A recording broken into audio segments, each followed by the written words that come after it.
இப்போ நம்ம பார்க்க போற ப்ராஜெக்ட் வந்து பார்த்தீங்கன்னா பெடல் ஆப்ரேட்டட் ஹாக்ஸா மிஷின்.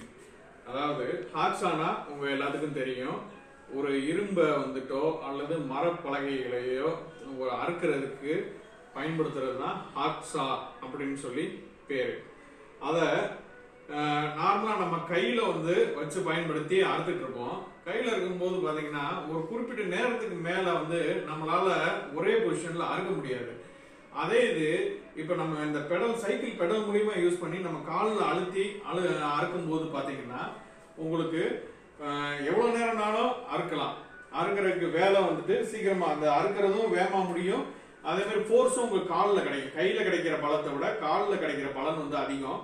அதுக்காக தான் இந்த பெடல் ஆப்ரேட்டர் ஹாக்ஸா மிஷின் வந்து நம்ம கண்டுபிடிச்சிருக்கோம். இதுல வாங்க என்னென்ன பார்ட்ஸ் இருக்குன்னு சொல்லி பார்க்கலாம். பேஸ் இருக்கும். இந்த பேஸ்ல ஒரு சைடு வந்து பாத்தீங்கன்னா ஒரு ஆர்ம் வந்து கனெக்ட் பண்ணிருப்போம்.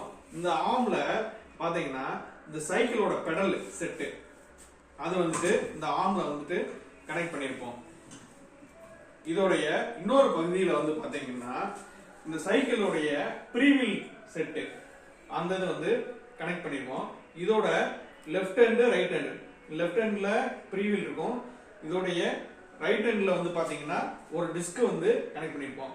இதுக்கு பேரு வந்துட்டு பாத்தீங்கன்னா ஹாக்ஸா ஃப்ரேம் அப்படின்னு சொல்லி பேரு. இதை வச்சுதான் நம்ம ஒர்க் பீஸை வந்து கட் பண்றதுக்கு இதை பயன்படுத்துறோம். இந்த டிஸ்க்ல வந்து பாத்தீங்கன்னா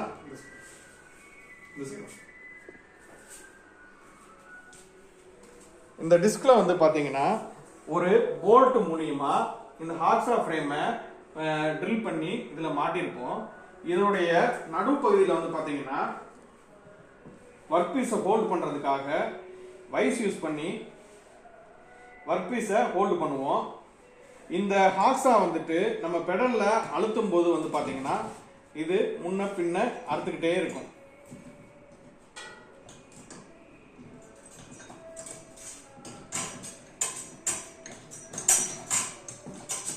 பாத்தீங்கன்னா தெரியும். இப்படிதான் இந்த கட்டிங் மிஷின் வந்துட்டு பெடல் ஆப்ரேட்டட் ஹாக்ஸா வந்து ஒர்க் ஆகுது.